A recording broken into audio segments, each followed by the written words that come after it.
3, 2, 1. So what is Rosicrucianism? What is it? So Rosicrucianism, as per 17th century Rosicrucianism, which was essentially the revival of the order of the Great White Brotherhood from ancient Egypt. It's a spiritual movement, collective, with different offsprings. It's a secret society, like Freemasonry. They've got various branches. The most popular one today is AMORC, the Ancient and Mystical Order Rosicrucius.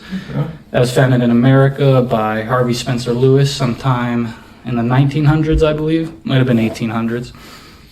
But that's essentially what it is a secret society. So it started before the 17th century. Yeah. So you want to talk about that? Oh yeah, I'd love it. We just want to start with the history. Yeah, you talked about the Great White Brotherhood. Who are they? So the Great White Brotherhood is what predated Rosicrucianism. It's essentially the collection of mystery schools that started in ancient Egypt at the time of Akhenaten, and he was a ruler. He was a pharaoh. He was a ruler at the time, kind of neglected his political duties for spiritual pursuits. He started the Great White Brotherhood in El Amarna, which was the temple or essentially the home base, in Egypt at the time. And it was dedicated towards spiritual progress, things like alchemy, mysticism, astrology, health, chemistry, things of that nature. So what was this pharaoh's name again? Akhenaten or Akhenaten. He changed his name from Amenhotep. Okay. And what did he believe in? He was the first monotheist, essentially. Well, it's argued whether or not it was this, Zoroastrianism or Judaism, but this was one of the very first monotheistic religions. He was the founder. What one god did he believe in? What was that? Sorry? What one god did he believe in? It didn't necessarily have a name. Okay. It was a form of solar worship, though. So the sun they worship? Essentially. Okay. But a higher power as well. So the sun wasn't the god, it was just... The sun was kind of God's manifestation in this realm. Okay. Yeah. Okay. And from Egypt, it just stayed there, or did it die off? So it branched out. There's been various mystery schools. I'm sure you've heard of the Eleusinian mysteries, pronounced differently, the Orphic mysteries, the Druidic mysteries, the Chaldean mysteries. So it's spread around ancient Egypt as well as Europe. Okay. And what about Hermeticism? Because I know that started in Egypt as well. Was Hermes a part of this Great White Brotherhood? So Hermes was a Great White Brotherhood initiate. He was a member. Sorry, if you allow me real quick, I just wanted to mention the name Rose Cross. So Rose Cross comes from the Rose Cross symbol. This was a symbol worn by the masters at El Amarna. Okay. This is where we first have the Rose Cross symbolism. But to answer your question, yes, Hermes was an initiate of the Brotherhood. He was a master at the El Amarna sanctuary. He actually passed there at the age of 142. Oh, wow. 142. Yeah, old dude. Genius, that's why. I mean, they were different with their health back then, and they practice it in private today as well. These are more holistic versions of health. We can get into that and Paracelsianism later. Yeah, I'd love to. Hermes, H. Spencer Lewis, the founder of AMORC, I've read a lot of his literature. He actually referred to Hermes as being the Hiram of Tyre, or Hiram Abiff as well, and the creator of Solomon's Temple. Who helped Solomon? Yeah, so I haven't, obviously this is just his take on it. I haven't researched that too in depth, but he did say that Hermes built Solomon's Temple without the use of any tools, so essentially through vibrational instruments, such as the way the pyramids were built. And don't they say that Hiram Abiff was one of the founders, or kind of started Freemasonry? Not necessarily one of the founders, but he's alluded to in Freemasonry. Oh, okay. Okay. And was he a part of this Great White Brotherhood? So Solomon, thank you for asking, good question. Solomon came to Egypt in 1000 BC, studied at El Amarna for a short period, made a lot of friends there, and departed for Bubastis in the Delta. Here he became the political advisor in the royal home. He actually ended up finding his own monotheistic religion, I don't know what it was called, but it was another solar worship. After he left Bubastis, went to Jerusalem/Palestine, built Solomon's Temple, which actually resembles the temple that was at El Amarna. It was Egyptian in structure.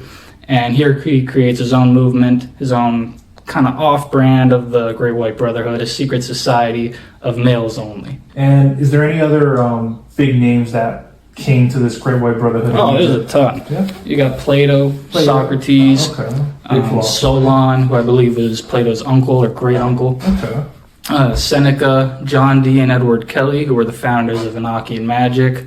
John Dee was the advisor to Queen Elizabeth I, I believe. Okay. She was his astrologer, essentially. People of that, but I mean, Jesus, if we really want to get into it. So Jesus was a part of this Great White Brotherhood, you said? So, Jesus, we know, was born where? In Galilee or Nazareth? Galilee. Exactly. Nazarene, why do you say Nazarene? Because he's called Jesus of Nazareth, correct? Yeah. So this was a mistranslation, or at least this is what the Rosicrucians believe. It's actually Jesus the Nazarene. So Nazarenes at the time were not of the Great White Brotherhood, but they were mystics. Okay. And they weren't Jews, and Nazarenes were essentially the name given by the Jews to followers of the mystic path who were not Great White Brotherhood members. And we're often we're often confused for the Essenes, but Nazarenes and the Essenes were two different groups. The Essenes are a offshoot of the Great White Brotherhood. They started in Alexandria, they moved to Engaddi, Palestine, and then they actually built a small home in Galilee prior to the birth of Jesus. Oh, okay. But they were expecting to be the reincarnation of Zoroaster. They expected Jesus to be the reincarnation of Zoroaster. Yes, so Jesus being another avatar. These avatars are what they refer to as special messengers of God, often born of a virgin. So they don't view Jesus as the only product of Immaculate Conception. Okay. They view people like Buddha, Zoroaster, Kodam of the Siamese, Lao Tzu of the Chinese. Two different avatars of the Indians were named Krishna. Yes. And so, they viewed all these people as spiritual messengers and beings of enlightenment. And Jesus was a part of these Essenes or the Nazarenes? Or so, at the time... How does he connect? So, the Essenes and the Nazarenes joined to create a temple called... Or it was at the home, it was at Mount Carmel, which was in Galilee. And so, sorry, back to your point, back to what we were talking about. I'm all over the place. No, you're okay. Back to what we were talking about why they call him Jesus the Nazarene, is because he was an initiate of this Nazarene/Essene school. This took place at Mount Carmel. He entered at the age of 6, and this was in Galilee. Okay. So the Essenes is a subdivision of the Great White Brotherhood. Yes. And the Nazarenes are basically a subdivision of the Essenes, or like kind of brother-sister type of vibe? Brother-sister type of thing. The Nazarenes were also just mystic practitioners. They weren't necessarily formally initiated into these Great White Brotherhood schools, though. And at that time, did they practice Judaism or whatever the Great White No, they practiced, they could practice whatever they want, such as Rosicrucians of today, but they were essentially healers, they were mystics, followers of the esoteric path, just not confined to the Judaism religion. I see. And so pretty much Jesus entered this, not secret society, I say, at the age of 6? Yes, entered at the age of 6 at Mount Carmel, graduated at the age of 13. He actually entered under the name Joseph at the time. So the Essenes, do you want to hear more about the Essenes? I'd love to. Get into Jesus. So we could talk about the Essenes briefly. There's not a lot of mention to them as the Essenes. They weren't known as the Essenes at the time. Yeah. They were known as the brothers and sisters in white, or the brothers and sisters in white clothing, because they didn't allow black people. I'm kidding, of course, but they were known as the brothers and sisters in white clothing as they traveled in robes of white, and they were essentially healers. They were healers in Egypt, in Palestine, and were just known as that. There wasn't much notion around them. They're not historically written about, and they are alluded to in that context when historically written about. Okay. I've heard things that the Essenes were like a form of Gnosticism, or not was a Gnostic group. Well, they're all kind of Gnostic. Yeah. Exactly. All right. So Jesus. The Essenes took him, and so the Essenes plus the Nazarenes combined formed this school on Mount Carmel, a mystic school. Jesus enters at 6, graduates at 13. 2 magi come from somewhere, some form of the Great White Brotherhood, come and meet him at his finished schooling. They give him about a week, talk to your parents, do whatever, meet a chick, do whatever you want to do. They converse with the masters at Mount Carmel, gather their information, and then this is when they depart from Galilee, and Jesus goes on this mystic quest around the world, learning various traditions, and Where did he travel? Like, is India one? I've seen He did theories go to that India, he went so- to India and learned from Buddha. Or not Exactly, He learned so- about Buddhism. immediately post Mount Carmel, post Galilee, Mhm. he immediately goes to Jagannath. So Jagannath. Jagannath, Where is that? not Jagannath. I was Jagannath earlier. He goes to Jagannath. This is a place in India. Okay. He learns Buddhist traditions. Sorry, learns about healing, Buddhistic healing, and this is where he kind of gets his knowledge and experience with things like law, culture, society, because he was just kind of not suppressed, but like isolated within this school, within this learning. Mhm. This is his first introduction to the world. This Learn is when he's different meeting cultures. bitches, doing all that, doing his thing. And so he goes to Jagannath, right? At some point in this whole journey, he ventures to Lhasa, Tibet. He had a lot of communication with Tibet Okay. through letters and The whatnot. Tibetan The monks. journey to Jagannath lasted about a year. Spent about a year there.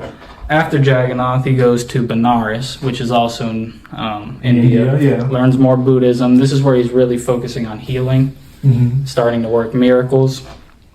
And throughout this whole journey, he goes from Jagannath, Benares, he goes to Greece, he goes to Babylon, he goes to Chaldea, so he's going all throughout Egypt. He's learning different things, he's learning different cultures, the main thing is he's practicing his healing, his miracle working, he's speaking. So all these miracles that Jesus did in the Bible, they say he healed the blind man, he turned the water into wine. This is all things he learned from the Great White Brotherhood. Exactly. And he got special treatment. He got immediate special treatment since the day he was born. His birth was prophesied. They viewed him as the reincarnation of Zoroaster, as one of these avatars they call them. And so throughout this journey, he's learning from various people, various masters of the Great White Brotherhood. In Greece, he runs into Apollonius, who was actually another avatar, divinely conceived. Okay. And so he learns a lot from him. And at the end, I believe he ends in Heliopolis. Where is that? No idea. Got it. Okay. No, sorry. Heliopolis is in Egypt. So All right. he journeys back to Egypt, ends in Heliopolis. Okay. And at the time in Heliopolis, Jesus was in contention with the Egyptian priesthood. The priesthood. So the Egyptian priesthood and the Great White Brotherhood were always had some sort of tension. Why is that? Always at war. Well, let's just say the Egyptian priesthood was less than moral in their way of doing things. They controlled pharaohs. They were the guys behind the scenes. Oh, I see. Yeah, like kind of like the government. Essentially, yes, they were behind the Egyptian government to a degree. So, this priesthood, they never supported the Great White Brotherhood, even when So they Akhenaten or Akhenaten? Akhenaten, so they actually approached Jesus. Mhm. They disapproved of his teachings. They let him know as that, and they were actually used by the Great White Brotherhood as kind of an initiatory test for Jesus. Oh, okay. So at one point, while Jesus was living in Heliopolis, a man broke into his room. This isn't the real Egyptian priesthood at this point. This is a man pretending to be of the Egyptian priesthood, Okay. saying, "Hey, we're planning to kill you. They're planning to kill you. I want to help get you out of here. Leave Heliopolis. Leave Egypt. Let us do our thing. You go off to go to Hawaii, go on vacation, do whatever you want to do. Mhm. We're going to do our thing here. I know a way you can escape." Jesus basically told this guy, "Fuck you, I'm doing my thing, I'm going to save the world." And this was reported from this man to the Great White Brotherhood, and they were very proud of this. This is what they wanted to hear. They wanted their what's the word? Their Messiah. Their Messiah, thank you. They wanted their Messiah to have conviction. So that's just one example of how the priesthood and Jesus were always at war. And then the Romans, or I know Jesus' own people, the Jews, they wanted Jesus was not to a die. Jew. Let's get this out of the way Oh, here he as wasn't. well. So the reason people do believe Jesus was a Jew is at the time in Galilee, prior to his birth, his parents were Gentiles. There was a man named Aristobulus. He was the first king of the Jews. Okay. He essentially made it to where Jewish Mosaic law, the law of Moses from the Torah, has to be followed by all children and all people living in Galilee prior to the birth of Jesus. So this is where it gets that. confused. Okay. Yes. So Jesus himself was Gentile by birth. And do we know like what kind of like? Aryan, mainly Aryan descent. Okay. Yeah. Also, that's why in pictures he's painted as a white dude. Couldn't tell you. I think they were just racist. I mean, who wants a black messiah? So it's believed it was the Jews who killed him, correct? Yeah. I don't know. You grew up Christian. Yeah, it is believed that the Jews did kill him. Yeah. So Roman. Well, they turned him in. Judas turned on him, but the Jewish the Jewish bankers wanted him dead. No. So the Rome wanted him dead. The Roman Empire wanted him dead. He was becoming. At least his followers were stirring up things in Jerusalem. Riots were forming. The followers of Jesus were collectivizing. Jesus himself was being attributed the credit for uprising, revolts, and things of this nature that challenged the rule of Rome. Oh, okay. So the Romans did kill him. If you look at it, the use of a cross is kind of a direct link to that, as the Jews would have stoned him if they would have killed him. Okay. So yeah, it was the Romans, and most of the details of today about Jesus's crucifixion were kept by the Roman Church and are in the Vatican today. So let's get into some deeper things. Get off of the Jesus topic. I feel like we've talked about it for a little bit. Yeah. The Rosicrucians, are they good guys, bad guys? It's a good question. It depends who you ask. If you ask a formal Christian, Catholic, they'll probably tell you anything opposite of that is a bad guy. Mm-hmm. I don't think they're bad guys. If you look at what they do, if you look at the revival in 1614, it essentially challenged the ruling class. It challenged the church. It challenged science and medicine that wasn't of a moral view. They came into the world trying to do good things, improve the world spiritually, intellectually, philosophically. The things they teach are good. And it doesn't even necessarily, being a Rosicrucian today doesn't necessarily contradict Christianity. You can be a Christian Rosicrucian. Also, they don't really care about what religion you worship. When you refer to God in Rosicrucianism, it's typically referred to as the God of our hearts. Because every person, me and you, everyone's going to have a different idea of this God. Mm-hmm. And if we're talking about one thing and trying to be on the same page about exactly what we're talking about, we're going to get lost in translation. So just picture the God in your heart. You do have to have some sort of divine belief, not necessarily worship, but creationism. Yeah, exactly. That makes sense. And what do they practice? So they practice, the main thing is alchemy. Alchemy? Like chemical alchemy? The transmutation of base metals, lead, into gold. Mm-hmm. So both, typically you'll hear about this spoken about allegorically in an allegorical sense. So if you take I've heard not much about like if you take the human, mental alchemy, transmuting the human spiritual ascension to gold. But in Rosicrucian literature, they do speak about real mystics who have accomplished the task of turning real metal into gold. And what about the Philosopher's Stone? So that's exactly what that is the Philosopher's Stone grants you the ability to turn things to gold. Okay. So I'm not sure if you're familiar with Artephius. I think I've heard of him. He didn't He's an alchemist. he didn't necessarily turn metal to gold, but they did have this what's it called? This control over the life force, essentially.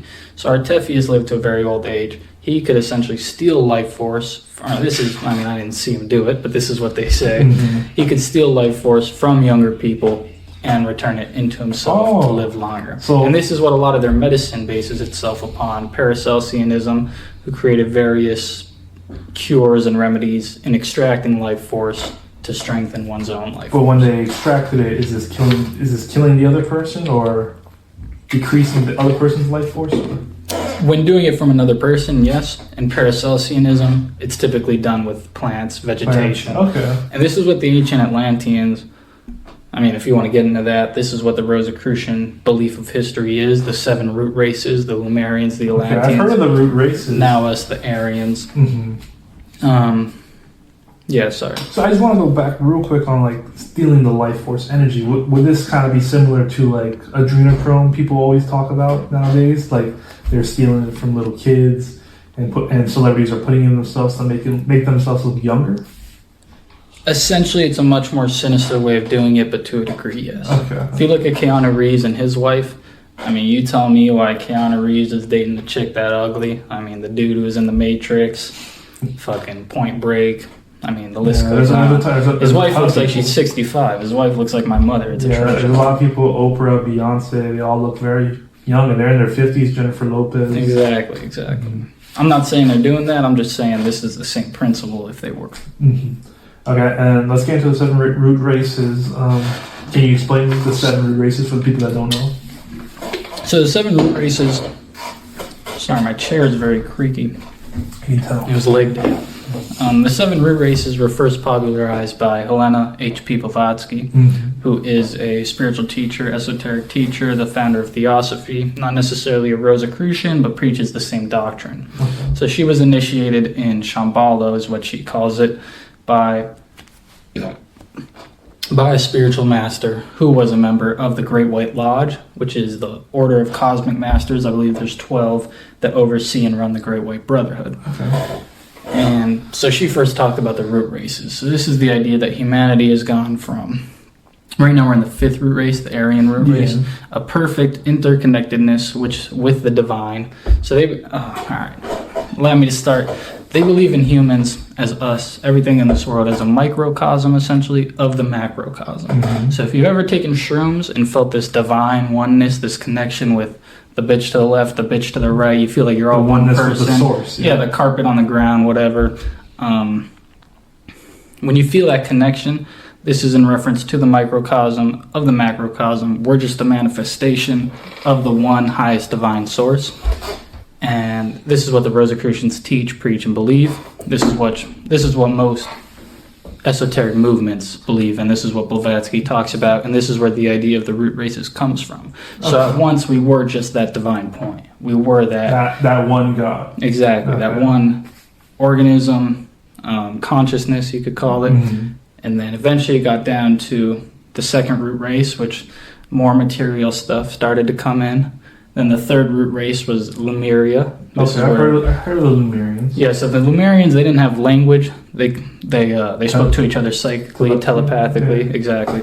So from the Lemurians came the Atlanteans. Okay. This is where ego started developing, memory started developing. Atlanteans thought in imagery, not necessarily arithmetic or logic. Okay. It was pure imagery, but as memory came, ego came. People wanted their dominance to mean something, and this is what led to the downfall of Atlantis, essentially. Okay. So post-Atlantis came the Aryan race. That's what we're in right now. Okay. So this is where thought came in. Thought canceled out pure ego. If you think about your actions, you're more likely to behave morally. Mm-hmm. So they say the purpose of the Aryan root race is to fully develop and master the thought faculty. So we're in the 5th. Next would be the 6th root race. This is where we start. We're in the most materialistic at this point, devolving from pure spirituality into the material realm. If we talk about Paracelsus for a second, he believed in a Gnostic. He had a Gnostic point of belief in which the consciousness of God, nature, everything he believed in nature was the consciousness of God, and that God was stuck in the material as of right now. So if we were to eventually, it's a cycle, so we went from the top, we're going down. If we were to get back to reunion or reunion with the divine, this would essentially be completing our Gnostic cycle, reuniting with that divine source and abolishing materialism completely. Okay. And so that's where the 6th root race, post-Aryan, starts to move back towards spiritual enlightenment, spiritual reintegration. And the 7th, final root race is that reunion with the divine. So it's pretty much like a full-on cycle from oneness, break apart, and then back to oneness. Exactly. And when you look at, and this goes into the cycle of karma, reincarnation that they believe in. Rosicrucians believe in reincarnation, karmic cycles. You're either paying your debt or receiving your reward. Mm-hmm. Everything is karma. Everything is cycles. This is samsara. This is the serpent eating its tail. Aurora Boreas. They view reincarnation as a natural thing, not even a spiritual thing, not a religious thing. They view it as as atheists believe in, the growth of a plant, they refer to that reincarnation in that sense. As if you don't even debate that spiritually, that is a purely natural occurrence. Okay. So into some typical members that I've heard about. Who was Christian Rosicrucian? Oh, all right. I heard I guess Christian Rosicrucian or Christian Yeah. Rosicrucian. This is the allegorical founder of the order in 1614. allegorical. So he wasn't Exactly. So he was the author of the Rosicrucian manifestos. So the books of CRC started with the Fama Fraternitatis, 1614, announcing the creation of Rosicrucianism.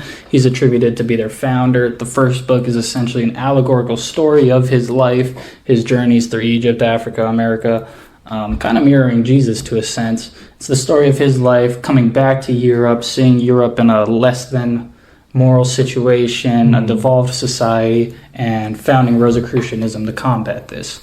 The second that came out a year later was the Confessio, whatever you want to call it. Okay. This was more of a response paper, in a sense, defending Rosicrucianism, stating the beliefs, the mandates, the goals of the order, the purpose of the order, responding to misinformation about the order, responding to criticism about the order, as well as criticizing the ruling class that the order is built to oppose. And do we know who the actual writers of these books were? Or Absolutely. So I'll get into that in a second. The third and final book is The Chemical Marriage of Christian Rosicrucian. This is an allegorical book for pure alchemy. It's kind of a treatise on alchemy and goes over a whole lot of alchemical principles and things of that nature. So you just asked, who were the authors of these books? Most things you're going to read, basically 99%, are going to tell you it was Johann Valentin Andre. That he was the author of all three, which is not correct. Was he involved in the writing process? Absolutely.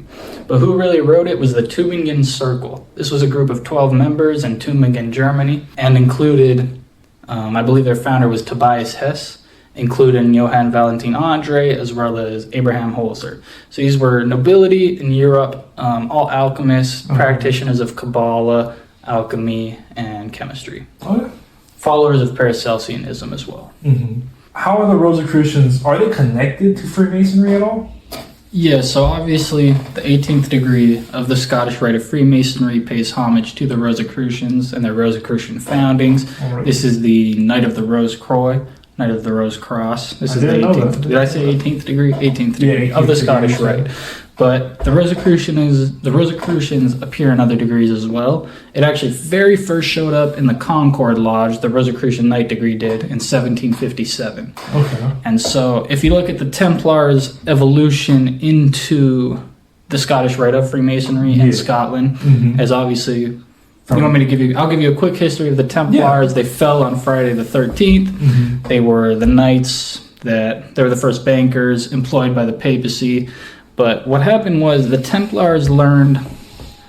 I know they were in Jerusalem. Exactly. If you look at the destruction of the Templars, it's often attributed to the papacy and King Philip because he owed the Templars a debt and the papacy feared the wealth of the Templars, the wealth and power that was ever expanding. This isn't necessarily the complete truth. The papacy, the papal Roman, The Vatican? the Roman Catholics, yes. Like the Vatican wasn't created then, but the Pope, I guess. Yeah, the papacy, whatever. PayPal bloodlines, whatever you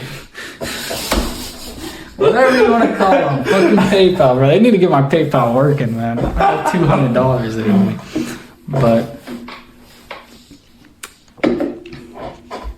so the PayPal bloodlines, the Roman Empire, the Vatican, Catholic Church, whatever you want to call it, was working with the Knights Templar. But they decided to feared the Templars not only for their wealth and their power that was massive, but their knowledge. The information that they learned from the mystery schools, from the Great White Brotherhood during their time in the East. So when the Templars came back to Europe and brought that to Rome, Italy, it was feared and they were punished for it. So the Templars fell on Friday the 13th, 1306 or 1307. Don't quote me on that. Friday the 13th, this is where Friday the 13th comes from. They went underground. Their leader was burned at the stake. They went underground. A lot fled to Scotland and are believed to have come up in the Scottish Rite of Freemasonry. So the Templars, who were Great White Brotherhood initiates, essentially were part of the founding of Scottish Rite Masonry and are paid homage to in the 18th degree Knight of the Rosicrucian. Interesting that they call it the Knight as well. Yeah. And there were other Freemasons that were Rosicrucians. And Rome, or these papal bloodlines that you call, are against the Great White Brotherhood? That's how I'd give it to you now, yes. Okay. Anything else you want to say? About Freemasonry and Rosicrucianism? Yeah. Yeah, so there were Rosicrucians that were both Rosicrucians and Freemasons. Members of the Three-Sword Masonic Lodge went on to form a Rosicrucian off-sect of Freemasonry. This was called the Golden Rosy Cross of the Ancient System. This was a Masonic order rooted in Rosicrucianism. Okay. So what I'm hearing a lot about the Rosicrucians and what they believe, this does sound like kind of the modern day spirituality that everybody's starting to talk about, like you are the universe experiencing itself type of way. The I am. Yeah, so is this where modern day spirituality, are they just stealing whatever Rosicrucians believed in? Or Theosophists, I know that, they take things from there. So, yeah, if you want to look at Theosophy and Rosicrucianism somewhat in the same lens, that's fine. You can look at this with Anthroposophy as well, founded by Rudolf Steiner, who himself was a Rosicrucian. New school spirituality, it's kind of like a fake rendition of this, especially if you want to look at the manifestation aspect, which I'd love to talk about. Yeah, so what makes it fake? So, I mean, I go on TikTok. The main thing you see is like, look in the mirror, call yourself a homo, and you'll be a homo. Shit like that. Even I know, like they say, like if you're feeling bad, just think good. Going to sleep with shit playing in your ears, saying I'm a millionaire, I'm gonna marry fucking Donald Trump and have kids with his wife or something, anything, right? Let's redo that. So what's fake about modern day spirituality? I know you said the manifestation. So there's a lot to do with manifestation, affirmations, the idea that you can just exist and things will come to you. This is what I'd call a psyop, a psychological operation within the spiritual division of the internet. Real manifestation is viewed by the Rosicrucians as a form of mental alchemy. So this is talked about in the Bible as well. The Bible teaches you how to properly manifest, sweat by the brow, put in the work, build, and things will come your way. Provide to society and you will be rewarded. Not sit here and say, hey, I want to get rich, sitting on my ass, jerking off 4 times a day. Money's flowing. Yeah, that's not going to happen. So it's not just think good and good things come, or is it kind of like that? But that is a part of the process. A part of the process is concentration. So a lot of people like to think about their goal, but not think about how they can achieve their goal. So if I go to sleep dreaming about 4 bitches laying on me in Cabo, sun setting, whatever, that's cool. But you need to constantly be thinking about how you're going to achieve things, what you could be doing better, what could go wrong.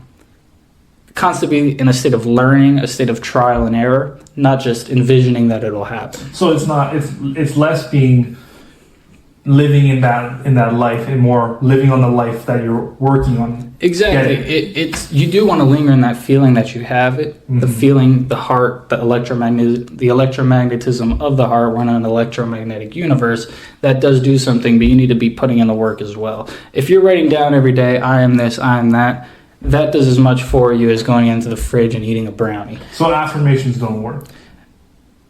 The right ones can, but the wrong ones, if you affirm in the darkness that there is no darkness, you're not going to bring the light. Affirmations that are contradictory to your current experience are actually detrimental to that experience.